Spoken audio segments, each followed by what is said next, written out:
Okay, Apple Vision Pro. I got it on launch day, February 2nd on Friday, and I've been using this thing basically exclusively for the last 4 days, trying to figure out how to make this thing fit into my workflow when it comes to content creation. I have some tips for people that are looking to buy this thing and actually start using it. And it's not just around what kind of software you want to use and what kind of programs you want to use for your workflow or whatever you're trying to do. It's more about how to get this thing to fit perfectly on your head and to have it optimized so that it's super responsive and it has you do what you want it to do. That's super, super important. It's something that I found out like day 2 or day 3. How this thing fits on your head is extremely, extremely important. And that's where I want to start. So, number 1, what you definitely want to do, hardcore. Like, I can't stress how important this is. This thing right here, the face shield, this is customized to your head. So when you first order a Vision Pro and you do that little face scan thing that it has you do, that step is extremely important to get this thing figured out for you. There's a little sizing over there. I don't know if it's going to show up on the camera, but this one is 25W. 25 is the size, W stands for wide, and it comes with this thing as well, and it has a W in the back, which means that it's wide. The 25W that comes with this headset is the one that they gave me after I scanned my face, but here's the deal. After a day or 2 of use, I sort of started feeling like there was a lot of pressure on my cheeks over here. And when I went in to the store, they moved me from a 25W to a 21W, which meant that the initial sizing was completely wrong when I did it first on the app. And the reason why that is, we think it's because the lighting that the app was using when I was fitting for Vision Pro at first was not correct. The lighting was bad. And I'm not surprised by that because I woke up the day of when they opened the orders and I was in my bathroom, half awake, God knows what time it was in the morning, and the lighting wasn't great. And I'm there, doing the face scan, probably on the freaking toilet, okay? And so the lighting is a huge, huge, huge deal. So make sure you are getting sized for this properly with the right lighting, because that's gonna make a gigantic, gigantic difference. And then what you're looking for when it comes to actually putting this on and how it feels on your head is, what I try to do is I try to go face first in here, and then I put the band behind my head. And what you're looking for really when you're putting this on your head is you're looking for a fit that evenly distributes the weight on the front, the weight on the back, and the weight up top as well. So you're kind of looking for this thing to be evenly distributed on your head across those 3 different places. And it will take time. It will take time to get that figured out. It took me a solid, freaking 3-4 hours of fiddling with this thing to actually get it to where I want it to be. Now, one thing to keep in mind is that the face shield I'm using right now on this Vision Pro, the light shield, is not the correct one. This one isn't. The band is. They fixed the band for me as well. They gave me a size small instead of a size medium, which kind of helps distribute the weight a little bit better of the headset. But this is still the wrong face shield. So once I get that face shield in, I'm gonna resize everything. I'm gonna put everything where it needs to be by doing all the steps I'm gonna walk you through on this video. But what's really important around the balance of the Vision Pro is how you want it to sit on your head.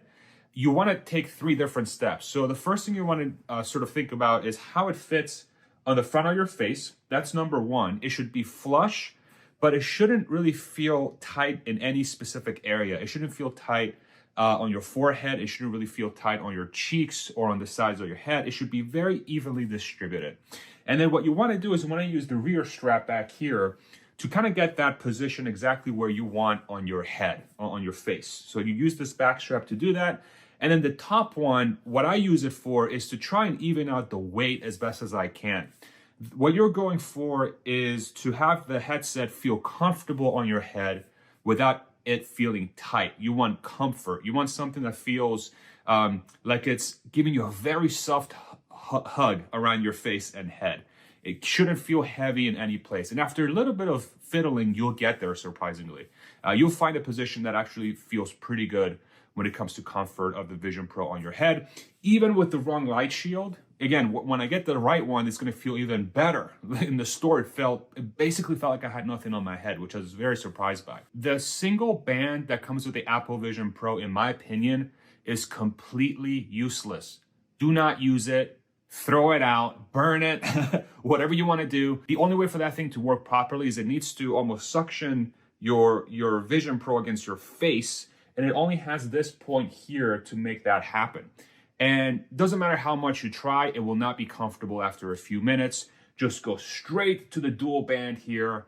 Don't even waste time with the single band. It makes no sense. I don't even know why Apple shipped that thing as a default with the product. In my opinion, the worst Apple product that they've ever released. Just throw that thing out, go straight to the dual band. You'll thank me later for sure. Then after you get everything set up from a comfort perspective, you have it sitting real nice against your face. It feels like a very soft hug. You don't have any pain points. Everything feels evenly distributed. Then you want to go into the settings menus and start setting up the lenses and the hands and the eyes so that they can be as responsive as possible when you're doing inputs in the headset. And you want to do this every single time you make any adjustments to the positioning of the headset. Even the smallest little tweaks can affect the sharpness of the screen, how responsive your eyes are. So make sure every time you make any changes to your headband and where it sits on your face, that you go ahead and redo those settings. After a while, you won't have to do that because you'll find a home for the headset. Everything will work perfect. But if you make any significant changes to the headband, you want to make sure you do this. And it's very, very important that you do these steps in a well-lit room. It makes a huge difference. I got huge windows on the left of me. I got really good lighting coming from the right side as well. So you want to make sure you're in a very well-lit room. Even do it outside, even better. If it's sunny and you can get really good lighting, that's very, very important. So next, what you want to do is you want to set up the lenses, your eyes, and your hands to work properly with the Vision Pro. So what we do is we go in the headset, welcome in. We're looking at my PS5 right now. We're going to go ahead and open up our settings menu. We're going to go to settings. And then the first thing we're going to do is we're going to go to eyes and hands on the left. And then we're going to scroll down to realign displays at the bottom there. So once you click that, it's going to move the lenses to the right positioning based on where your eyes are on your head so that the Vision Pro can properly track your eyes. Very important to do that first so that the eye tracking can be synced properly. Next, what you want to do is you want to scroll all the way up and you want to do eye setup at the top of the eyes and hands menu in your settings menu. The eye setup will allow you to essentially be able to track things properly when you're using Vision Pro, and that will materially change depending on how the headset sits on your face. I found that if I don't set up that eye setup after I say reposition the headset on my head after I find a comfortable spot or before I find a comfortable spot, it doesn't give me as good response. And then after that one, you want to do the hand setup. And that's the one where you put your hands up, you go like this, and it can properly find your hands as well. And then after you do all these steps, you want to go into the settings menu again, and you want to go to Optic ID and passcode. And then after you enter your passcode, which I'm going to do real quickly here, you can go ahead and set up your Optic ID, which is also going to enable you to use the personas that come with the Vision Pro, which is that crazy looking thing I'll show you here in a second. And so there'll be a setup Optic ID option here where it says reset. I already have mine set up, but you click on reset and just follow the instructions from Vision Pro. They're very straightforward. All you have to do is just look at a spot on the screen. Next, you want to set up your persona. Now that you have Optic ID set up, you want to go on the settings menu to persona, and then it will have you do steps where you take off the headset and it tells you to look right, look left, and you can. I'm sure you've seen that in other videos from MKBHD and other folks as well that do a really good job. And you just do that, and then there I am. That's me. You can see my tongue. There you go. Very weird. Really, really weird. I'm still getting used to that, but I guess it works. And then after you do that, one of the last steps you want to do is setting up your control panel to be in the right spot, which is actually a huge one. It's something that I didn't really think about until I really started working on this thing for real, and I wanted to do screen recordings. I'm like, why is this thing so hard to find? It's because it was outside of my field of view on the headset. And what I'm talking about here is, if you're not familiar, you see that arrow there? that is your control center. That's where you can screen record. So right now I'm screen recording, you can see for this video, and you can adjust where that arrow is on the headset. And the way to do that is you go back to the settings menu, you click on settings, and then under control center, you click there, the indicator position at the top there, you can move it.